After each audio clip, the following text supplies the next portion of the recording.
Hey everybody, Taylor Lyles with the Greenville Home Builders Association, and this is the Think Big podcast.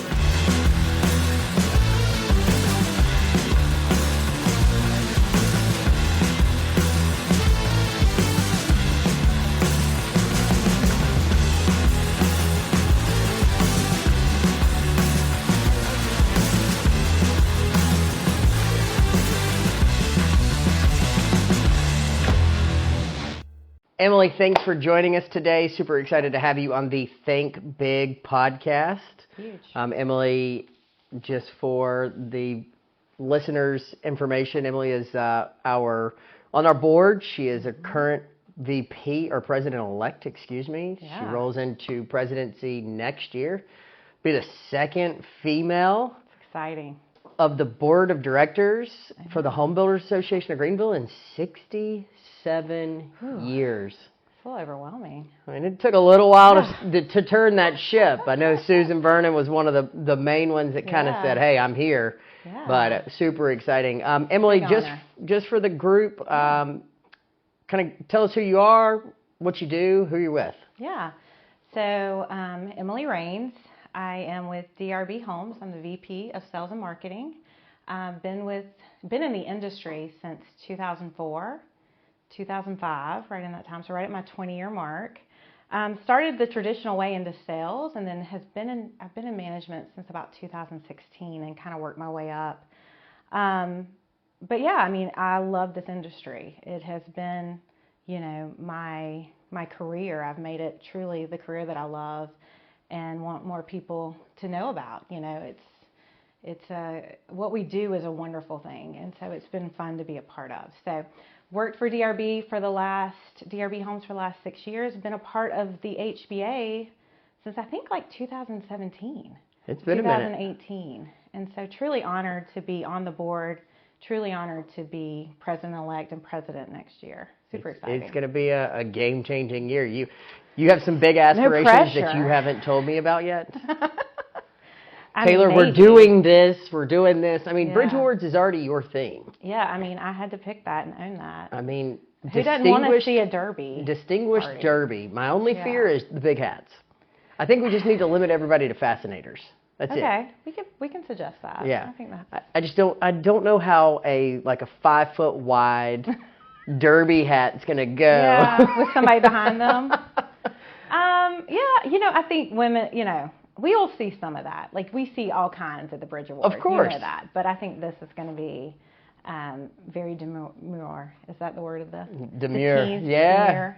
There we very go. Demure. Already dropping the Demure Derby. Maybe we should have named it that. The team stuff. I love it. I got two of them. Demure Derby. We may have to tell Jenna about that and get her to take a look at it. I agree. So 20 years. Yeah. You've seen this industry change. You've seen the ups with the highest of highs, and you've seen the lowest of lows in 2008. I did. 2009, 2010 time frame. You saw that trajectory start to come back up, and now we're just at this absolute pinnacle. Ooh, I mean, you got rate drops yesterday where the Fed came out and came down 50 basis points, announced that his goal was 4.4% interest rates going into 2020, the end of this year, right? So into 2024, and by Q3 of 25, 3.4. Yeah. And 3.6, I believe it was. Yeah. That's game changing. That opens up. It's huge. It's huge for affordability. We talk about affordable housing. Interest rates plays such a huge role in that. And so, I've sold with rates kind of all over the place. When I sold in the sales offices, I think when I started, they were in the 5s and 7s and things like that. So to have something under 5 to me is always a game changer. Yep. I feel like a really good, stable market is somewhere around the 5 mark, and below is just a game changer. So I think seatbelts on. If what they're saying is true, it's going to be a game changer for the industry, for the home builders. Yeah, I mean, I think in the arm for sure. I think you got the 10-year arm coming down, so your remodels are going to go through the roof because people who have kind of been teetering that fence on, do I pull a 10-year out? Do I go down that path?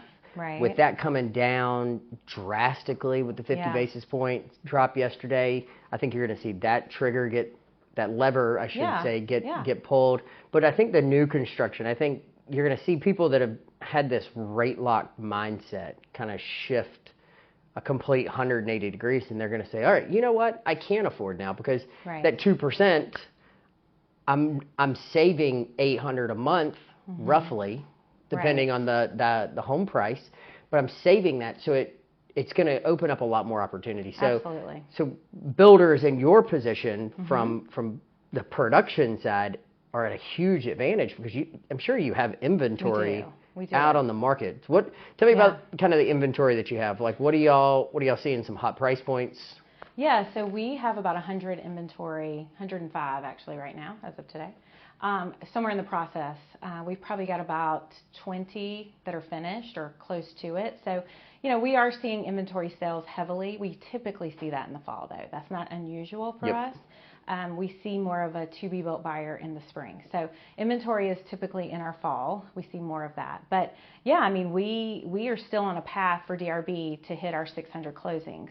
That is what we have to do this year. That's what I got to figure out. So it's a strong number. Yeah. So we are about 60 shy of that, and so I definitely think something like that, just showing the affordability. We build homes from $250 all the way up to close to $1 million. So we have every price point and that in between. So as far as inventory, I'm seeing sales pretty much across the board. I'm not seeing specifically for our lower price point or our highest. It's really across the board. But I will say nothing really sits finished for long. Yeah. We're selling them before they get finished or right at completion almost every time. So now tell me about DRB. Yeah. In-house financing. You using a third-party lender? So kind of how's that work? This is what makes DRB such a great company. We don't have in-house lender. Okay. So you can use any lender and get our incentives, get our buyer incentives, which is huge. I think we're really about the only builder that does that or does it consistently. Yep. So yeah, if you have a great relationship with your lender or you have a credit union that you've always worked with or things like that, we allow that, and you can use any lender and receive our buyer incentives. So, and we run strong incentives, usually about up to 6% in incentives. That is a strong incentive. To help. Right, to help with closing costs, to help buy down the rate. That has been the huge need over the last 2 years. So, we have enough incentives. We allow you to use your lender. We do have approved lenders that are great, but you don't have to use them to get the incentives that we offer. So now I imagine in a low interest market, your incentives are being used for something completely different than they're being used for today. Yeah, I mean, I think we then see people put more money in the home, right? So those upgrades and things that they wanted, that they had to, kind of do away with for affordability, they're now allowed to kind of put them back in the home. Yeah. So we'll see more option take or upgrades, I guess you could say, added to the home because that money now can go in that direction. Not having to buy down that 7.5% they get to interest get rate. That quartz that they really wanted, or they Yeah. get to get that gourmet kitchen or upgraded shower that they really wanted. They don't have to sacrifice on those things. Yeah, I feel like if you put it off when the house is built, it's a solid 10 to 15 years before you actually upgrade that quartz. It's true. Because things just keep getting in the way. Yeah. You think of another idea. Hey, I want to do this outdoor kitchen, or I want to do this back porch addition, or I really need to take the carpet out of this bathroom. Well, life happens. Exactly. Right? Life happens. And so we do encourage people, when we sit to do a price out with someone, we're going to encourage them to do the things that are difficult to do afterwards or impossible. But we understand budget, and we know that today with car payments, with everything that a family has on them, there is sometimes things that have to be sacrificed. And so we help them work through those as to what that looks like in 10 years. But with a lower interest rate, it does give them more freedom of affordability. That's great. Where they can make those selections and be excited. I think we build a beautiful home. So if you've ever seen a DRB home, we are known for our quality of construction. And, we're giving them a great home regardless, but it just allows them to put a few more things that they want to see in the home. Well, everybody loves an incentive.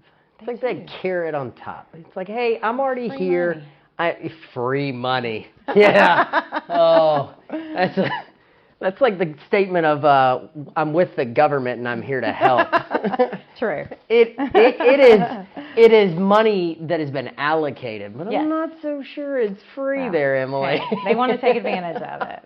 We have it to offer. So. I love it. But it does give them freedom. We use flex cash, so a buyer can put it towards closing costs. They can put it towards a rate. They can take it off their price.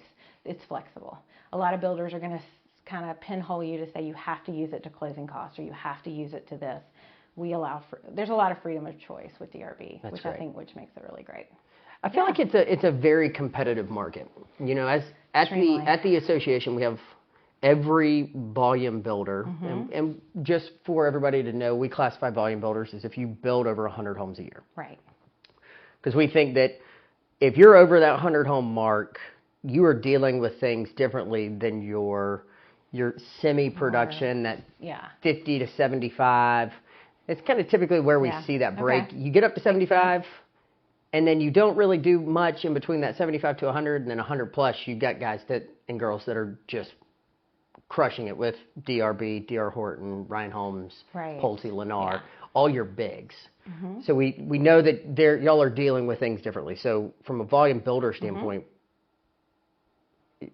you got a pretty healthy competition out there. We do. I never look at competition as a bad thing. It's always a good thing. It's a way for us to always improve.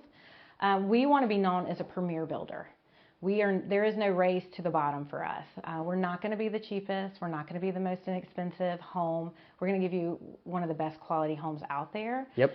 But we want to be known as a premier builder. And sometimes when things are premier, you know, it comes with a cost, Got to pay a little more. We do name brand items in our homes. We don't skimp on things. So there is a lot of competition out there. I think you have to just find the niche of what you do well and stick to it, provide a really great customer experience, and that brand will continue to grow and do well. And that's really what we have done, through the years. DRB Homes, I guess we're kind of a new brand. We've been in existence in the Upstate over 10 years, but we were known as Dan Ryan Builders for a lot of those years. So it's almost a new rebranding that we're having to do. So with that, it's an education of still that we are the same company. We build the same great homes. All of that is still very consistent with who we are. We just took Dan Ryan Builders and simplified it to DRB. Yeah. It makes it 10 times easier. Who doesn't need another acronym? Another acronym, another thing to remember. Just remember DRB Homes. I love it. DRB Homes. That's it. So great segue going into kind of what I want to talk about today with you. Emily, I know you've been involved for quite some time with the association and even heavily, or I should say even more heavily involved with the Professional Women in Building Council. What year is this? Well, like I said, when I got into the HBA, I think it was around the 2017 16, 17, and then got involved with the PWB like right away, and got on that council quickly and got involved quickly. So I've been a part of that since 2017 or 2018. I was trying to remember back, but quite a few years, and that's been a really rewarding, network of women to be involved with and doing great things in our industry, which is awesome. So just for the listeners, kind of talk about what the PWB is. I think you might be able to explain it even better than when I sell it to a member. Yeah. Like you're in it. I'm in it. Deal with this every day. You know how that PWB, Professional Women in Building, kind of has impacted you and your life. Yeah. So it's a great, women run board or council on the HBA. So we are part of the Home Builders Association. We meet. The council meets monthly, but we have lots of events and things for networking. So we recognize that what we're truly going for is to enhance, empower, and encourage women. And really to do that, we're basically a group of women in the industry. So, women make up about 10% of the construction industry. So we are a very small minority, but when we're together, it's power in numbers. And so it's definitely a group that's brought together because of the industry, but then we're able to kind of encourage each other, help each other, network with each other, lift each other up. So it's definitely gained me a lot of friends in the business. It's gained me, a lot of connections of, vendors even, or designers or things like that in the industry that I wouldn't normally have. So it's definitely opened the door to a lot of great relationships. Let's get real for a second. Are you dumping money into marketing but barely seeing any results? Go Digital can help. Using their marketing matrix, they zero in on your target audience and engage them where it matters the most. Go Digital acts as your full-service marketing team, saving you the hassle and cost of building an entire in-house team or trusting random gurus you found on the internet. It is also important to note that they don't just serve home service businesses. They own one. They've been in your shoes. They know what works because they've lived it. Wondering why I know so much about them? It's because I've been a client for them over a year, and I couldn't be happier with the results. So if you're ready to start winning more leads for less, hit the link in the show notes and schedule a free 20-minute consultation today. Yeah, I think one of the big things is when we're telling people about the HBA and everything it's got to offer. We've got the Professional Women in Building, we've got Sales and Marketing Council, we've got the Young Professionals Council, and we've got a brand new council we're launching in January, the Design Creative Council. So it's kind of adding these layers in of how the association can impact you and your business. And one thing that I keep coming back to every time I tell people about the PWB is it is growing your female sphere of influence. Yeah. Right? It is creating an opportunity to let people know there are incredible females out there. There are powerhouse females out there in the construction industry. There's directors of sales, there's sales agents, there's division presidents, there's city managers, there's production managers, there's trade partners that are in that. Yeah. And creating that culture, the environment has truly been rewarding from our standpoint because it's bringing in a brand new group of people. You know, that the association and this kind of the 800-pound elephant in the room it was kind of when I came on board, it was stale, pale, and male. I mean, it was that's a good analogy. Yeah, I mean, it was very male driven, very male heavily focused. It was not coming up with new ideas, and I'm not knocking the former leadership. It just, you get into this groove. You get into the groove of where your association is living. Right. It's not thriving. It's not dying. It's living. It's kind of that maintaining standpoint. Right. And I think when I came on board 7 years ago now, the PWB had so much potential, and y'all were doing so much, but it was almost just being throttled a little too much. So creating events or creating opportunities with partnerships, and I know you'll talk about some of the partnerships that the PWB's had the past couple of years, but events like Wine Women Wednesday. Yeah. Huge success, 75 to 100 females. It's great. Wednesday nights, the third Wednesday of every other month. We just had one. Big success. The sip and shop that y'all do. Yeah. Huge focus on local small businesses, kind of giving back. Women-owned businesses, giving back to the community. Empower Her series that y'all put on. International Women's Day with the Lieutenant Governor. Yeah, that's been fun. I mean, that's a big win right there. Yeah, we're definitely growing. Yeah. Oh, yeah. And like you said, kind of pushing the bounds as to what was done before. That's kind of the industry of construction.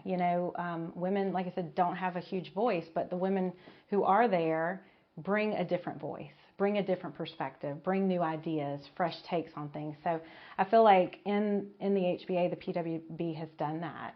It was, to me, it was always a group of ladies who've become some of my best friends that saw the value in each other and saw the value in other women in our industry, and so have led the way with doing some really cool things. I love it. To network. I get pushed every single time we sit in a PWB meeting. There is always a new idea flying out there. I mean, we have some of the most creative. You do.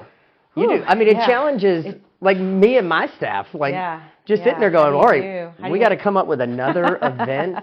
Oh Lord, we're gonna do it. We're gonna keep it going. But the PWB's got all these ideas. We So make it happen, though. you definitely do. We And you do bring make in it happen. sponsors, it's great. Yeah. Hey, listen, anybody afraid listening, if you want to sponsor the Come on. professional women in building, Let's we got go. plenty of opportunities and plenty of events. We do. We had touched briefly on some of the partnerships Mm-hmm. and other organizations that the PWB is kind of not necessarily taken under their wings, but partnered with to give back to the community. Yeah. Tell me a little bit about them. Yeah, so we've done several things with Habitat.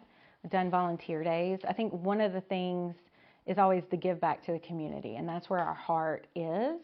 But we can also inspire, in doing that, we can also inspire young girls and women while doing that. So we've done a lot with local soup kitchens, with Habitat, with Build Days, with just even like women's shelters, things like that, just awareness of domestic violence and things like that. So every time we do an event, we try to have some kind of community involvement, something that it'll benefit, or something that we can have them there represented to talk about their organization.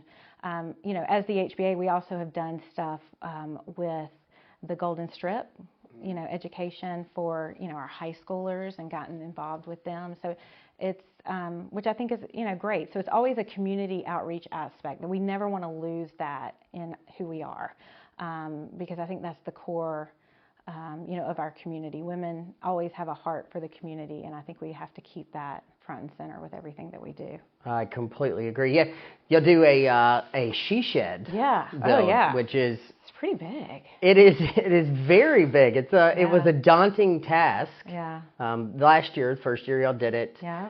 But I think the coolest part to me, and from the association standpoint, was seeing the partnership with Golden Strip. Golden Strip, yeah. And getting the students, these Right. 16 to 18-year-old students that wouldn't have this hands-on experience, and getting them out there. Right. One of the most realistic moments that hit me the hardest was you're watching this 17-year-old man look at his teacher and go, the professionals do mess up?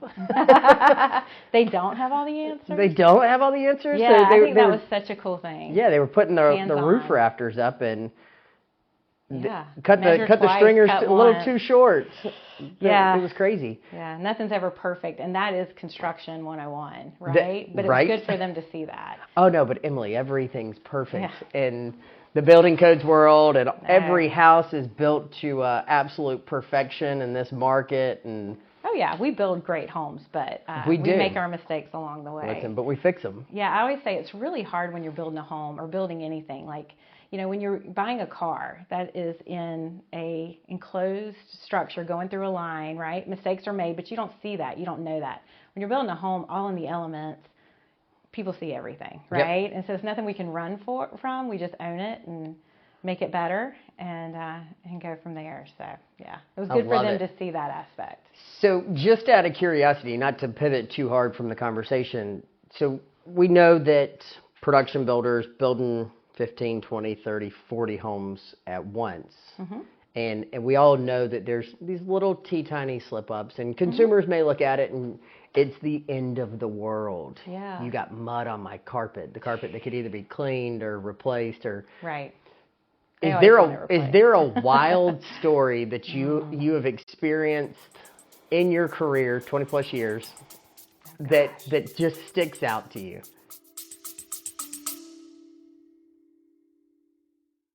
Builders, trades, realtors. If you're looking for a flooring partner you can trust, look no further. I'm here to tell you about All About Flooring. All About Flooring is a family-owned business with 3 generations of owners that know the flooring business inside and out. They work in residential and commercial projects for both new builds and remodels by providing high-quality customer service and installation for carpet, area rugs, hardwoods, laminate, luxury vinyl, and more. Y'all, they even provide professional carpet, tile, and upholstery cleaning. At All About Flooring, they're more than just a flooring provider. They're your partner in delivering top-tier results that your customers will absolutely love. You can find their website linked in the show notes or visit their 9,000 square foot showroom at 2111 North Pleasantburg Drive. Now, let's get back to the show. Yeah, I mean, I would love to say it's a perfect process. I really would. And even the ones, it does seem like sometimes these homes are just like, it's always going to be this one, right? Like nothing ever goes to that extreme, but this one sometimes. Yeah. And so, that is common. I think I've seen it all. Nothing really surprises me anymore, maybe because I have seen it all. You have a home that's about at closing. They're closing the next morning. You walk in and it's completely flooded. Just things that you're just like, this is not, nothing sometimes in our control. Yep. That things just happen. And, the beauty of that is, there's nothing really we can't take care of and make right.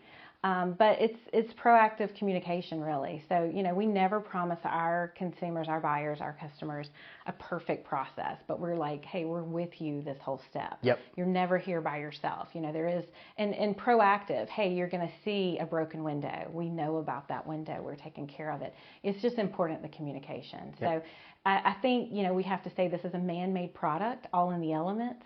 What can happen is sometimes not in our control, sometimes it is.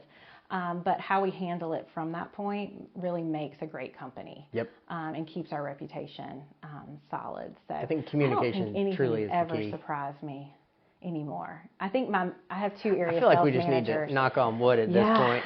Two area sales managers get on to me all the time because they're like, we never can surprise you. Every time we bring something to you, you're like, yeah, I can see that. Or, yeah, I've seen that before. So I think being in it so long, it's very hard to shock me anymore with what happens. So with the flooded house, I imagine the closing got delayed just a little bit. But they were great. And, at that point, you just have to, put it all out there and do the best you can. Yep. We don't run, one thing we say with DRB is like, we don't run from problems, we run to them. So that's the difference maker. If they know you are coming and you are helping and you're there with them, that takes care of a lot of the fear that they have. So you would equivalent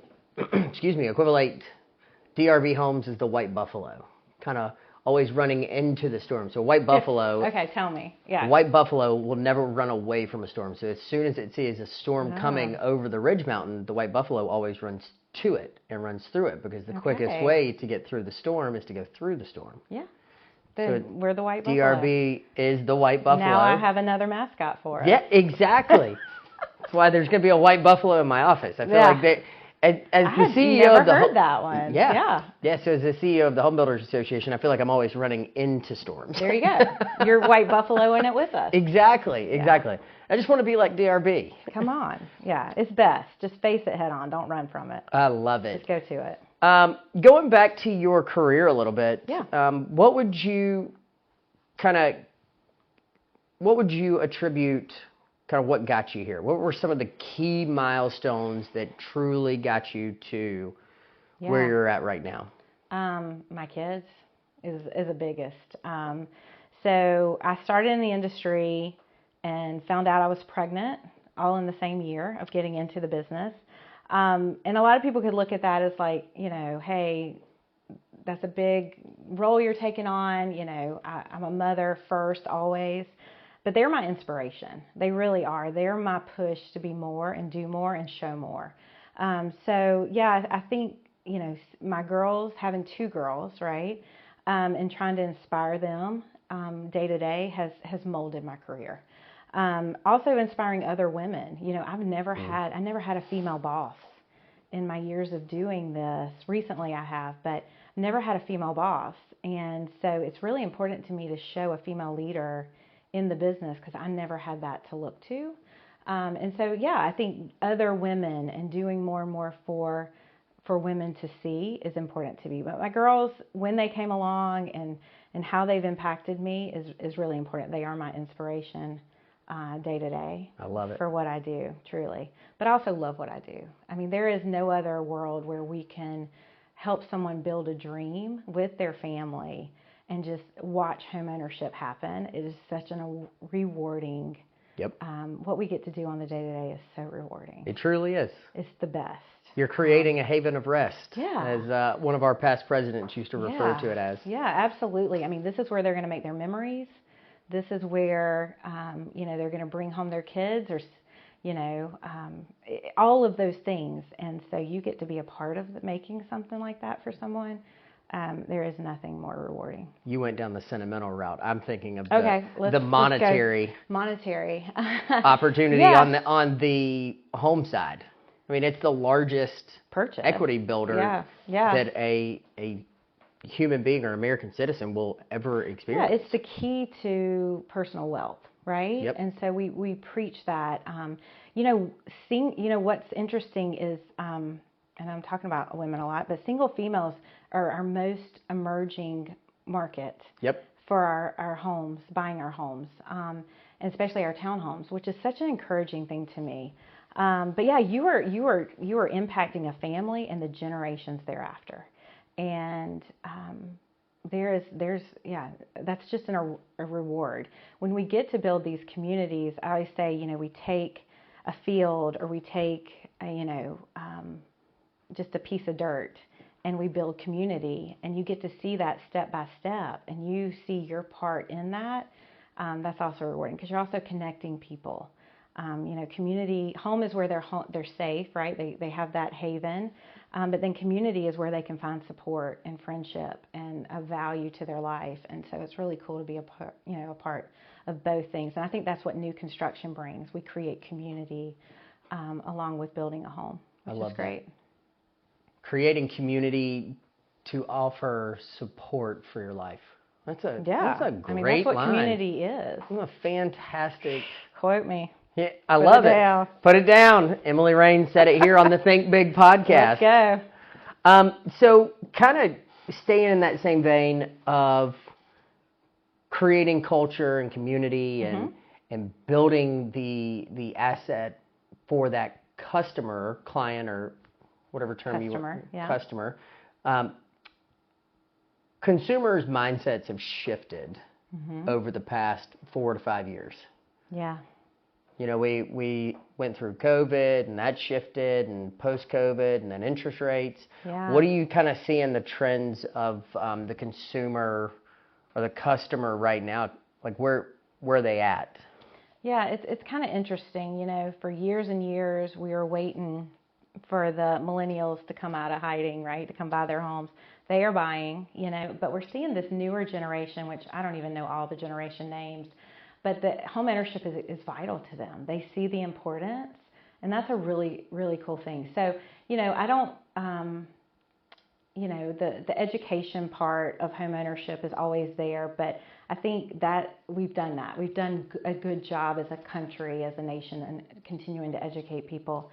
But yeah, I'm seeing these consumers who, want to be a part of a community, want to have this home ownership for their families.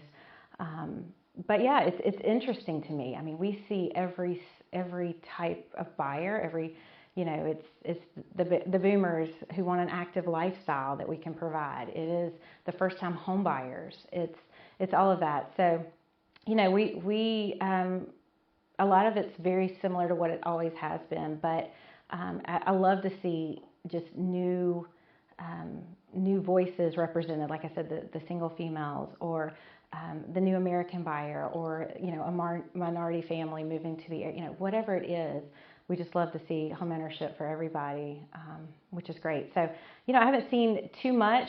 There is still the nervousness that we always have to work, the education and the nervousness. We think people understand the process, the home buying process.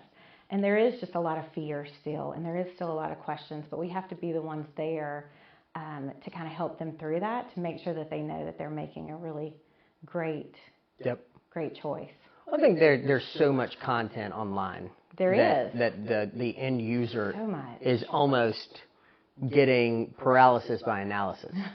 It's that debilitating mindset of, okay, I've over-researched this. True.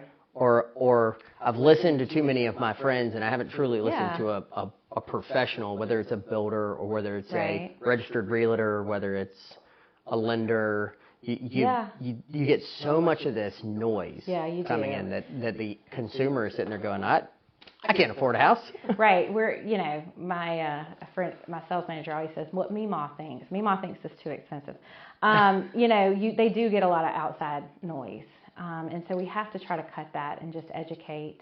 But I think, in doing that, we're always, just kind of walking them through the next steps. But yeah, we always say when somebody comes into our communities, that's almost like a be back. They have done so much research.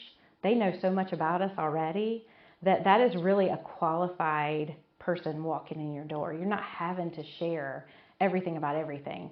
We still do that. We still take through the steps just to make sure they're fully informed. But yeah, there is so much out there at their fingertips. Yep. When I started in the business, we were faxing contracts. Like, how far have we come? Yeah. And so, yeah, they're coming in with knowledge. Sometimes it's accurate. Sometimes it's not. Sometimes they just need to hear from someone else, but they're coming in. Our area is still growing. There is, these have probably been two of the hardest years in sales that I've experienced in all my years, besides the downturn, of course, but just of constantly having to convey a message that they're doing the right thing, that homeownership is the right thing, that they can afford them, and we've got tools to help them afford. Yep. And so it has been a struggle to continually keep that out there, but we're still selling homes. I mean, the Upstate is still thriving. Yep. And so we're just in a really great spot. 33 altogether. people a day right now Wow. is moving to the Upstate. So that's your Yeah. top 10 counties. Yeah, let's go. It's wild. Yeah, I mean, we're still not seeing that surge of our locals who want to move up, sell their homes and kind of upgrade to something bigger. We are seeing it on a need basis, but because interest rates, they're at a 2% or a 3%, we've not seen that volume of that buyer come back. And I feel like if these rates dip, we will see that buyer get that ability to get back out there. Well, I think you need to tell your team to get their pencils ready. Sharpen them things up. I did a call with them yesterday. I'm like, y'all get ready. Yep. This is huge for our business. And it's just a reprieve. I mean, we have battled and fought so hard for the last 2 to 3 years. Every buyer, every contract that we do write is such a success story because it has taken a lot of work to get there. So this could be a little bit of reprieve, and just to help people with affordability. There's people who cannot afford these homes, and we want to see them be able to do that. So this could be a game changer very quickly to a lot of people. I love it. Which is great. Listen, so as we start to wrap up, any advice that you have for young aspiring females getting into the construction industry? This gets me excited. Okay, we're going to talk about this. So yeah, I mean, women like I said, is about 10%, and that is such an area of growth. What I don't think people realize is all the opportunities with new construction. I think there is this mindset of somebody swinging a hammer or something along those lines, but there are so many roles that women can do and do very well in this industry. So even thinking about purchasing the land to build the homes, thinking about our purchasing department and our architects who design our homes and put the items in our home or give us the selections of what goes in our homes, and our designers. Of course, the sales, which is the role I came out of, marketing, even the production, our project managers and things like that, and in the warranty department. There are so many roles available out there, and I just feel like women could do any of those roles really well. I work in a division where we have 5 VPs, 3 of the 5 are female, and we are very successful year after year. And I don't think there's anything women can't do. And so I'd really love to see, our young girls. We do a lot of college recruiting and things like that. And it's recruiting, but it's also educating as to what fields are out there and what they can do to get involved with new construction, with the building world, because there are so many avenues that our voice and our skill set just sets us up well. Women are great problem solvers, and so there is every role, and we're also very collaborative, and so I feel like, and we bring a different perspective. So there's just a lot of value that we bring to the construction world, and I just think we have to educate young girls and women as to the opportunities. One thing I did not realize, I was doing a little research, is that the pay gap. So nationwide, a pay gap for a woman is 84 cents per dollar of what a man will make. Wow. But in our industry, it's 99 cents per dollar. So we are right there at our male counterparts. So there is opportunity, and there's opportunity to make really good incomes for your family. So it's super I don't think I realized exciting. that it was that close. That close. That's fantastic. Way to go, Right? construction industry. So, yeah, I mean, we might not be hugely represented, but there is avenues for us there, and Yeah. there is a way to make a lot of money. And, you know, we just need to educate. We need to tell people about all the different roles that are involved in new construction. Fantastic. Super exciting stuff. Well, so Emily, kind of how we wrap up the podcast, Okay. with it being called the Think Big podcast, how would you say the DRB Homes and you and your role Yeah. think big in your company? Yeah, that's a great question. You know, I don't know if I necessarily always think big, but I don't think with bounds. So I am very open to any new idea, anything that can make us better. I'm always a leader that's like, tell me more. How do we do that? Can we pull this off? I don't ever, when a new idea is brought to me, because I can't think of everything, right? Yep. This 20-year in the business brain has thought a lot, but I can't think of all these, you know. So when someone comes with a new, fresh idea, my first take is, okay, tell me more. How can we make that happen? So I don't always come up with the big ideas, but I'm always open to the big ideas and how do we strategically get there. So we are always a company that wants to improve, and we never think we know it all. And so we're always open to new ideas, innovative thought process, you know, best practices that we see other places, just integrating that kind of thing so that we do get better. So, Yep. Yeah, I don't think with any kind of bounds. I let, you know, big ideas come to me, and I'm always open for them. I love it. Yeah. Don't put a box around her, No. folks. She is limitless. Love it. Well, listen. Yes. Listen, thanks for listening today. We're super excited to have Emily Raines with DRB So Homes excited to on be our here. show. Be sure to continue to subscribe and watch out for the next podcast. Thanks. Thanks, guys. Thanks for listening to the Think Big podcast. If you can do me two big favors, if you can subscribe to the podcast to continue getting updates whenever new podcasts drop, and also if you can scroll to the bottom of the page and just give this podcast a review. We want to continue pushing it out to more people, sharing what we're talking about, and educating more people in the building industry. I would also like to say a huge thank you to two of our sponsors, All About Flooring and Go Digital. If you're interested in sponsoring the Think Big podcast for 2025, be sure to reach out to the HBA of Greenville today. Thanks.